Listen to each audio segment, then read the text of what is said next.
सर्वप्रथमे आम गोपांगना मान प्रणाम ग्रहण करतु। तमर मंगलमय हे गोपांगना माने महाराज खुशी रह आपण जदि अनुमति देबे एही दधी बिकिबा समय किछि अभियोग जणाइबा पय आसीछु।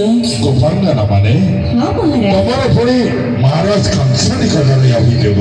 हां महाराज कह गोपांगना माने महाराज की अभियोग अच्छे मते मो निकटरे प्रकाश कर।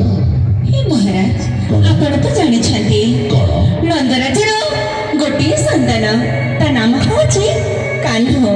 कान्हो हां ओ भगत कथा कहूछ एडिकी पकटिए थिला ता जन्मर केवल 3 दिन होथिला जेते बेले आपण से पोताना सुंदरी को पठैथिले।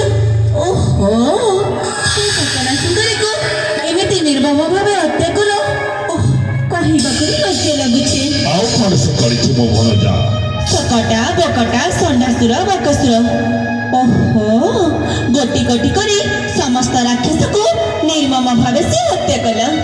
आउ महाराज आ जिते बेले आमे गोपांगना माने जमुना तट को स्नान करबा पई जाऊ आमे समस्त बसन सेठी रखि दे स्नान करू।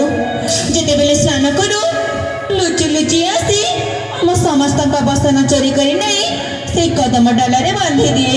आ जेते घरी कले मध्य हम समस्त को बसन जमार दिए नहीं।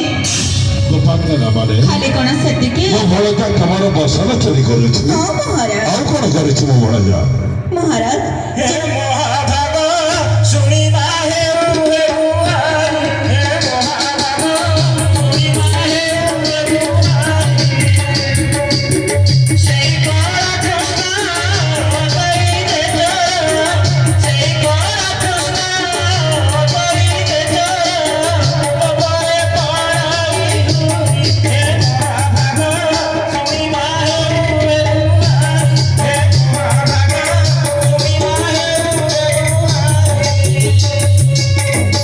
जानि छथि महाराज कौन जेते बेले आमे गोपांगना माने घरे न रहू ओहो से गौड़ा पिला मानक सहित आसी हम समस्त को दूध सर लवणी चोरी करी खाई दिए।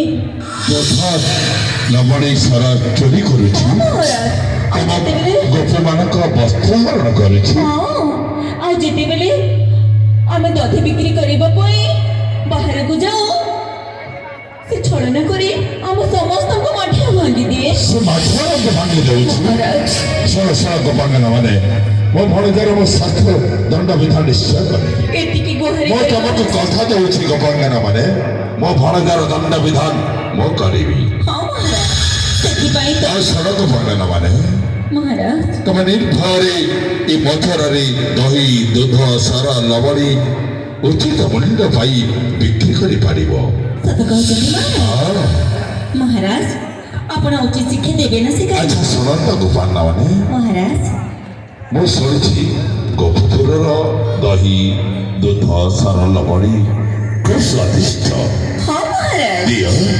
आम गोपपुर दही थरी खाइछि जे मने रखिछि सी भारी मिठा तेले महाराज आमे तो आपण को देई देबो किंतु से दधी ବଦଳରେ ପାଉଣା ଚାହୁଁଛ ତ ହଁ ମୁଁ ନେବି ଉପାଦାନ କିନ୍ତୁ ଆଗରୁ ତମର ସେଇ ଦଧି ଚାଖି ସାରିଲା ପରେ ତ ଚାଖିବେ ହଁ। ନିହାତି ଭାବରେ ମୁଁ ଦେବି ଏ ନିଅନ୍ତୁ ପ୍ରଥମେ ଚାଖିକି ଦେଖନ୍ତୁ